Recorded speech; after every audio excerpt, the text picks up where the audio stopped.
A long time ago, there was a small game company known as Digital Extremes, and they had a vision, one that would take years beyond the initial thought of concept to come into reality. An idea that would one day gain DE millions of players. This idea has got to be Warframe, right? Well, that's where you're wrong. Kinda. Warframe would never be, if not for DE's first attempt at a sci-fi shooter. Welcome to the story of a forgotten progenitor for Warframe itself. This long-lost shooter is known as Dark Sector.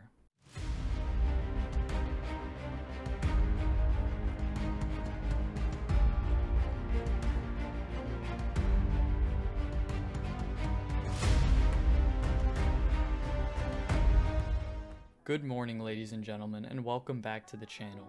My name is llBonkll, and today we cover a game that led to one of the best Space Ninja experiences today. The hardships and problems that led Dark Sector into becoming just a mere thought in the back of some minds compared to its insanely popular successor. How was this game born? What even is it? What concepts of Dark Sector inspired Warframe's world? Well, all of those questions will be answered in this video, so stick around. Funnily enough, Dark Sector began as more of a Warframe game than Dark Sector the game itself. The development of Dark Sector was first announced in the year 2000 on Digital Extremes' website. The game was originally meant to be a successor to Digital Extremes and Epic Games' very popular Unreal Tournament, but the plan was scrapped very quickly, and what resulted was silence for 4 whole years. The game changed drastically during that time, and the original idea was pretty much non-existent in what was left. This is the first look at the hardships that Dark Sector had within its initial development, showing that even at the start of development, they weren't even completely sure of what game they were creating, or even what it wanted to be. This issue of unfocused development becomes a permanent problem as we continue. The game was initially intended to be a massive multiplayer online game, set in space, where the character took control of sleek mechanical suits with powers. Now come on, read that back in your head a few times, and it's pretty obvious the intention for this game at its conception was literally Warframe, and they revealed this idea finally in around late 2005, very close to the original release of the Xbox 360.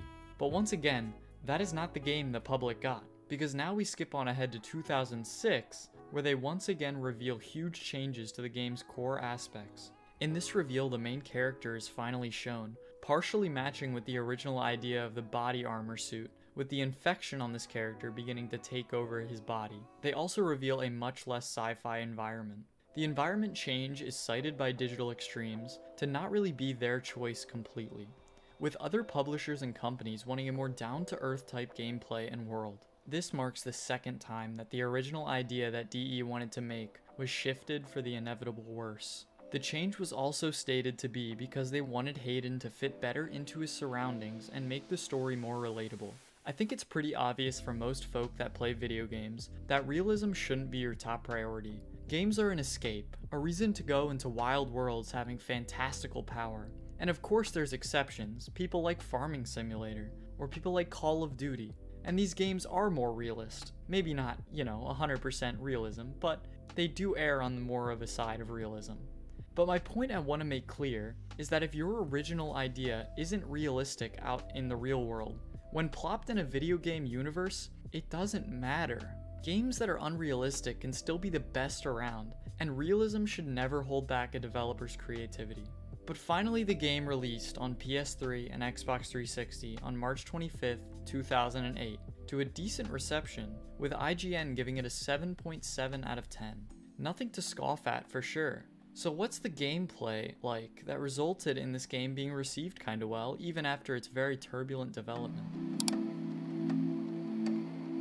Based in the fictional eastern bloc of Lazaria, it revolved around the use of your character, CIA agent Hayden Tenno, being able to grow a glaive out of his arm because of something called the Technocyte virus. Very similar looking to the glaive that we have in Warframe today. He uses this tri-bladed weapon to defeat his foes, solve environmental puzzles, and even collect items laid across the map. Your character's also seen in a third-person view, once again showing the similarities between this game and DE's later preferred character view in Warframe. and you were also able to execute enemies as Hayden if an enemy gets into close proximity, just like in Warframe. As you can already tell, there are so many aspects of this game that bled into its much better future counterpart. Along with Hayden's use of a glaive, he has hold of a secondary pistol that he can wield at the same time. Obviously, insert another Warframe reference. This pistol is useful for the enemies that boast shields, and can block your glaive throws. Hayden was also able to take cover behind objects, allowing for survivability when it was needed. Although, you are unable to blind fire with your weapons when you're behind cover, and instead have to peek out. There also is a sprint function included in this game that works very similar to the Gears of War roadie run. The HUD is pretty much non-existent, only showing your ammo on the screen, and this is a contributor for how you're able to tell if you're bleeding out. Without a visible health bar, the game lets you know if you're being hurt by the screen flashing red, and if it becomes more frequent and Hayden's heartbeat becomes audible and increases in speed, you are bleeding out and close to defeat. This results in keeping track of your health being more annoying than fun in my opinion. All money, ammo, and upgrades can be found around the map. You can also steal downed enemy weapons, but because of Hayden's infection, called the Technocyte virus, the stolen weapons will explode a few seconds after stealing them.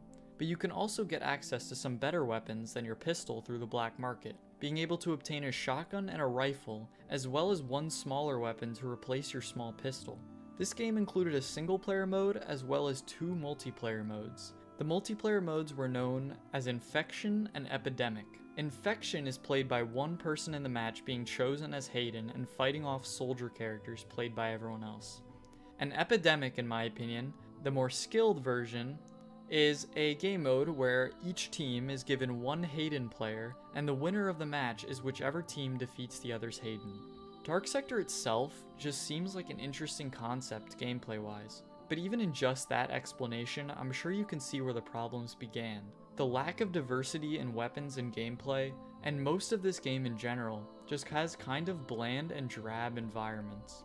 And this results in a definite visual contrast between this game and their future success, with Warframe not only having an insanely wide selection of pretty much every single thing gear-wise and cosmetics, as well, Warframe had environments that are just much more interesting to play through and explore, even if most of you are bullet jumping at Mach 5 through these beautifully constructed landscapes.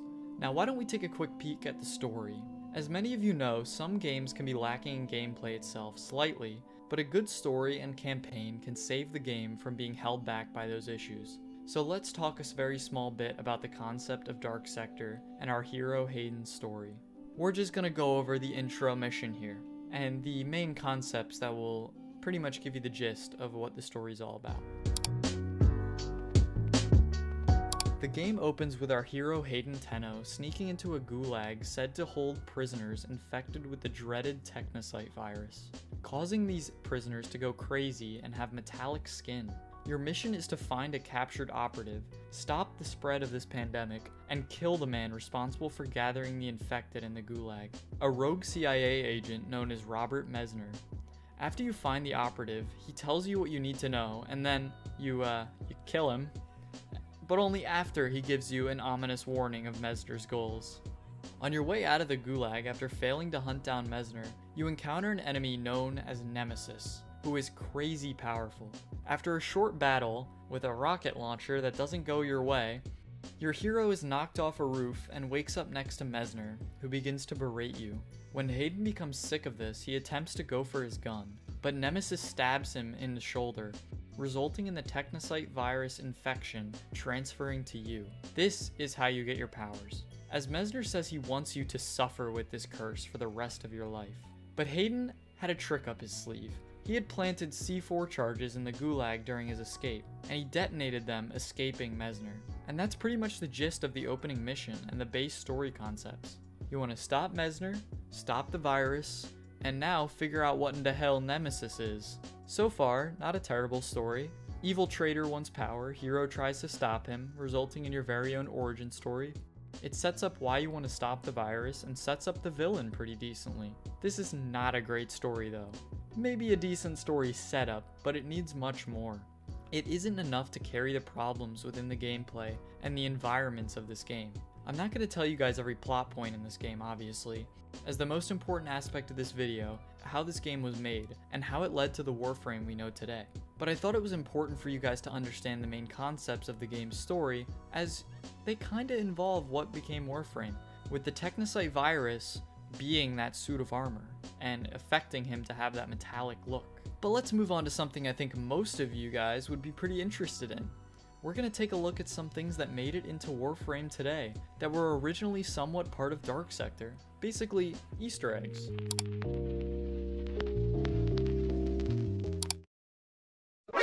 NANI?!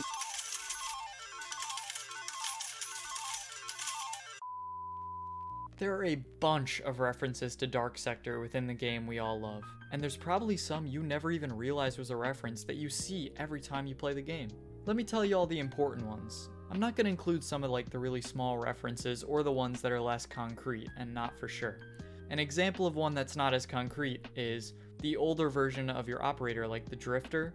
He looks very similar to Hayden Tenno's character, but the devs literally came out and said hey, that was not intentional. So I'm not going to cover those ones. We're going to go over some of the ones that are that is an Easter egg for sure. For number 1, obviously we got the name Tenno itself. This is taken from the main character Hayden Tenno and transferred to the name of your main hero in Warframe. We're starting off with a simple one, but still an interesting follow-up. I guess they thought Emperor in Japanese just sounded really cool, and I can't say I disagree. Number 2, toward the end of the game, Hayden finds a suit of armor. This suit is seen as very similar to the starting Warframe we have today, Excalibur. I think this is pretty cool. It's almost as if the first Tenno to take control of a Warframe might have been Hayden Tenno putting on his old semi-Excalibur armor. Number 3, Excalibur's Proto skin. The skin that released in 2014 looks it looks very similar to Hayden's suit in the game. This is a pretty obvious reference. In Dark Sector, there are jackals, and that's where our number 4 comes in. In Warframe, there's also a jackal. In Dark Sector, the jackals are seen with a Lotus logo on their leg, although the jackal itself isn't a photocopy from one game to the other. Number 5, Nyx. The enemy known as Nemesis in Dark Sector strongly resembles the look of Nyx the Warframe, as well as the Nyx Nemesis skin being a direct reference and also represents how Nadia Saduk's suit looked within Dark Sector. There are enemies throughout Dark Sector that you fight, obviously, and that's where our number 6 comes in, because there's a certain enemy type known as Chroma. A pretty obvious reference to this within Warframe is the frame itself called Chroma. It's a very simple reference, but still interesting nonetheless. Number 7, probably one of my favorite ones here, is the Infestation enemy type seen within Warframe itself is a large reference to Dark Sector's similar idea of the Technocyte virus. And on top of that, the villain Robert Mesner, when battling him as the final boss in Dark Sector, is represented extremely similarly in visuals to the Lephantis boss that you fight in Warframe. Number 8. In the description for nanospores, you can find the only direct reference to the Technocyte virus within Warframe the game. Number 9. Obviously, the glaive weapon itself within Warframe is a direct reference to Hayden's signature virus-caused weapon that he wields, that is literally just the glaive as well. Also to note is the glaive proto skin, a skin which causes the weapon visual similarities between the two glaives to become even more apparent. Number 10. The Grineer. This enemy type actually first appeared in Dark Sector's 8-minute trailer, although they never made it into the real game. Number 11. Lotus. This idea is featured prominently in many parts of Dark Sector, not only appearing as part of its logo, but at the end of the game, the main enemy Robert Mesner makes a reference to the lotus flower, stating to Hayden, "You know of the lotus? Prized as a rare beauty, and yet it blooms amidst the filth and decay. Of course, you die in the process, but I think you of all people deserve it." I find this line very interesting. The reason is because Lotus herself within Warframe, when looking into her history, works very well when paired with this line. A hero per se, Lotus was once seen as evil or a bad person, but Lotus's origin kind of matches up with the lotus flower. Once part of the decay and spread that this flower was born out of, she's become a good person, and someone that helps the Tenno destroy this very decay as penance. And I think Lotus herself knows that she's deserved what happened to her. She seems very remorseful about her past. Number 12 next, a very obvious reference with certain infested nodes on the map in Warframe being known as dark sectors. Like, come on, if you didn't see this one coming, I don't know what to tell you. This is literally just the name of the game in Warframe. Number 13, a bunch of the enemies' designs within Warframe are very similar to the old dark sector enemy types. The shield lancers look similar to maulers, Nox enemies look similar to cybersuit troopers, the Zealoid prelate and Zealoid bastion look similar to the stingers, and the stalker shares his name with the stalker boss. 14. Finally, my favorite little Easter egg reference to Dark Sector within Warframe is the fact that inside the end credits featured in certain points in Warframe, you can actually spot Hayden Tenno's name as someone who worked on these updates, which I find fucking hilarious. That's all the most important Easter egg references that I could find. If you know of any others that are, like, interesting, I mean, I'd love to hear about them. But I think it's time for our conclusion, and to close the last page on Dark Sector. In conclusion, I believe Dark Sector could have been a great one of the best in fact. But during development, the original idea for the game was slaughtered, and what came out wasn't what Digital Extremes originally intended. Who knows, maybe in some alternate reality out there, Dark Sector was never forced to morph its concept into this drab kinda okay game. And instead, the original idea of Dark Sector, the space shooter with armor and powers, was what really released all the way back then. That to say, if the publishers believed in Warframe and the sci-fi concept slightly more, we could have had the gem we all play today so much longer ago, and it would have given DE so much more time to improve the game. But that's not to say that Dark Sector was a bad idea and should never have been made, and it's not a bad game at all. But I think in general, this goes to show one of my main problems with today's game industry. The people that make these games, the creatives, the people that come up with these ideas, they seem to have a way better grasp on what makes a game good than these money-hungry higher-ups that think they know what the people want. If they didn't force DE into a morphed and mangled game from their original creative vision, who knows where Warframe would be today? And who knows, maybe Digital Extremes having that extra time to think through the concept of Warframe and build that game from the ground up helped it in the long run. Maybe Dark Sector was a necessary creation in the path to DE's massive success, but I guess we'll never really be able to find that out. Thank you everybody for watching. Check out the YouTube Discord and my Twitter down in the description. Please leave a like down below and comment your thoughts on Dark Sector. Interaction with these videos makes them do so much better. Should people have paid more attention to this game? Was the less sci-fi approach a good idea? Is Warframe what it is today because of Dark Sector's mild success? Or was Warframe able to pull itself up all on its own? I'll leave that up to you. I've been llBonkll, and good night.